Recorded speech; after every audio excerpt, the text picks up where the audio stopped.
I've always loved Mythbusters for their crazy experiments, but I've always had a fascination with how they would translate to my favourite games. So what if I created some of the Mythbusters' craziest experiments in The Legend of Zelda Tears of the Kingdom? I made a list of some of the most interesting experiments and got right to work. Our first experiment involves two parties, a bokoblin about to be launched and me about to dive headfirst into this seesaw. This is originally to test if someone would fly 7 stories upwards if met with the force of a skydiver, but I'm just going to test if a bokoblin can even be launched at all. Alright, so I've set up some apples there for them to find. Ideally they get on the platform. And clearly this guy does not give a f***.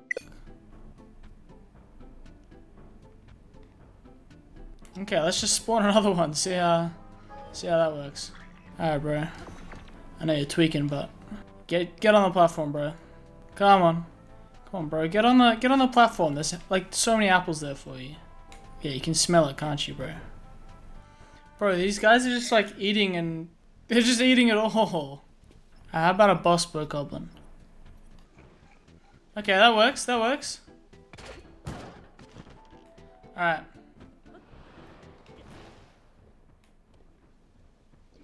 Okay, a little inconclusive.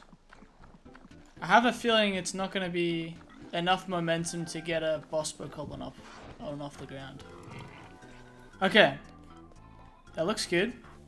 We've got a few onlookers as well. Okay. He's in position. Attempt 2.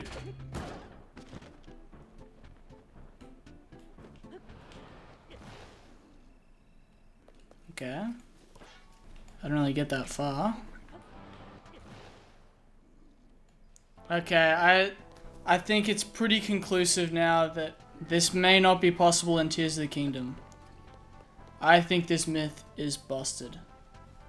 The bokoblins are too light to be contained to a seesaw, and I don't create enough force going down to like launch them at all. Like even with the boss bokoblin, it like barely did anything.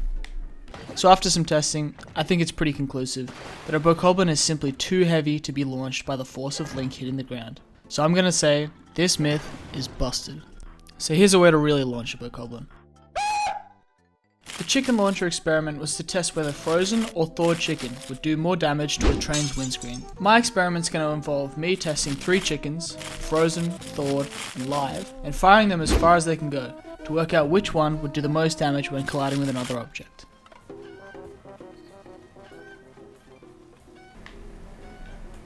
Okay, let's put you here.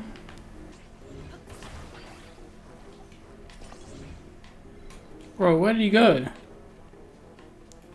just disappeared? First chicken.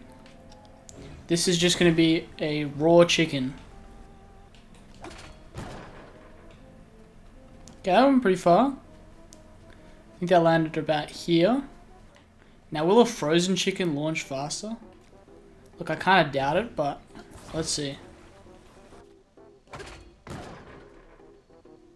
Okay, I actually think that launched slower. I'll have to look in post, but I'm pretty sure that didn't go as far. Okay, now let's get this cuckoo back. There's no escaping me this time, bro.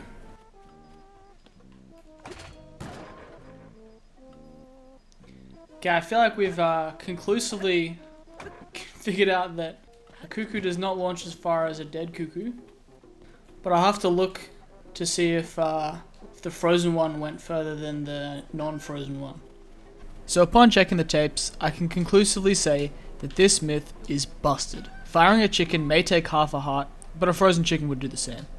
Now let's feed him to some bokoblins. Oh, there we go. Yeah. Okay, that didn't do any damage. Walking on water is often said to be the work of a miracle, and it's also said that a motorbike going at enough of a speed could also glide on water. So could I gain enough speed to drive my motorbike on water? So this is a pretty straightforward experiment. I've got my totally normal motorbike here, and we're just gonna try it, and the game crashed. So I'll have to give that one an inconclusive. One of Titanic's final scenes depicts the two main characters hanging onto a door, but they only had room for one of them. So I just need to put me and a bokoblin on a door-sized plank and see if it can stay afloat. Alright, so as you can see, this is how one person fits on a door-sized bit of wood. And what happens if we put a bokoblin here?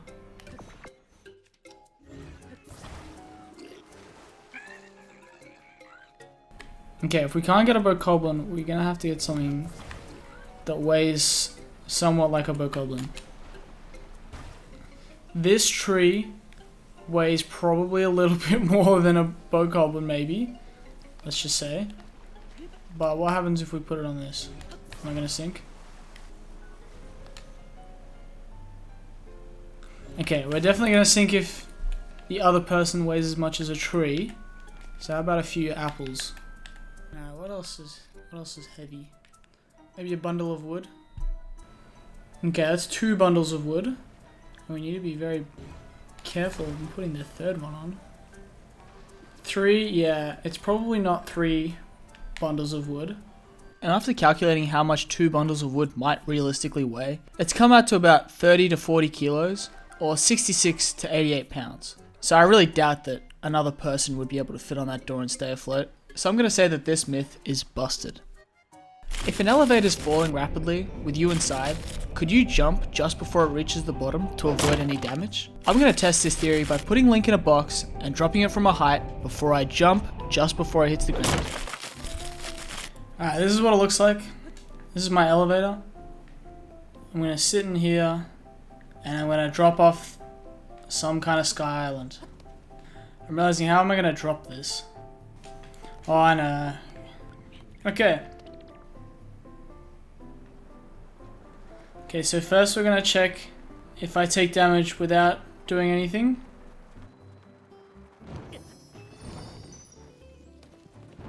Okay, very clearly I do. Okay, okay.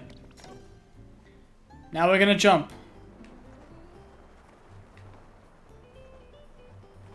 Okay, do I even take full damage here?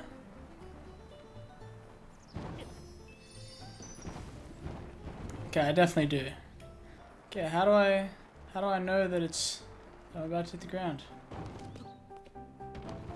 Oh, okay. Okay, that kind of worked. It kind of loses the charm of jumping because I had to glide. No! No! Okay, 3, 2, 1, jump! Oh my god! Oh my god, okay, that time I definitely timed the jump. I think I can conclusively say that, yes, you can jump to negate all fall damage. If for some reason you were stuck in an elevator in Tears of the Kingdom, you should jump just before you drop, because you will survive, and that's a Hrry guarantee. This last experiment is basically to test whether 2 high-speed vehicles merge when collided, and how I'm going to do it: put a minecart at one end, strap as many rockets as I can to it, and then have a minecart at the other end. Okay, so what we're going to do is we're just going to strap a bunch of rockets to it.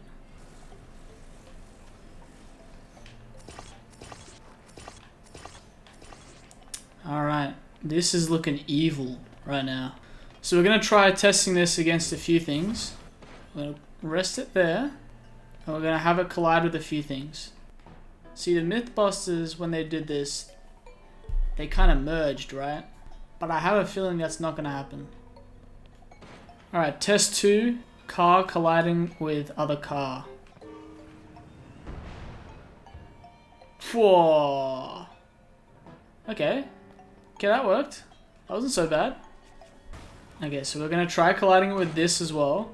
This one's going to be a bit more interesting of a collision. Crash test, bigger car, attempt 1. Oh, that honestly didn't do that much, to be honest. Now, I know the test is supposed to see if, the carts combine when they collide. I just want to see some shit explode. So I'm thinking we're just going to put some stuff in its way, and we're going to see if it collides. Whoa. Did that hit? I think it did. Okay, what do we send in front of him? Okay, I kind of need to activate him to get this working, but I'm gonna walk near him. I mean, we'll try it anyways. We'll see if it just, I don't know, it does something.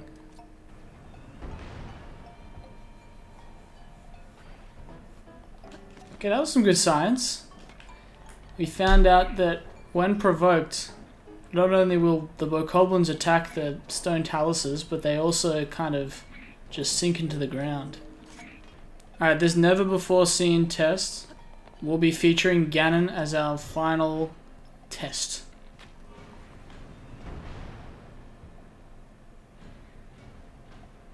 Okay, he missed by a little bit.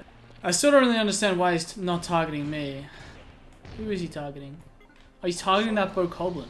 Let's just end this with a test on the bokoblins. I don't really know if the Mythbusters tested this, but... This myth is confirmed to be busted. There will be no merging of vehicles in Tears of the Kingdom.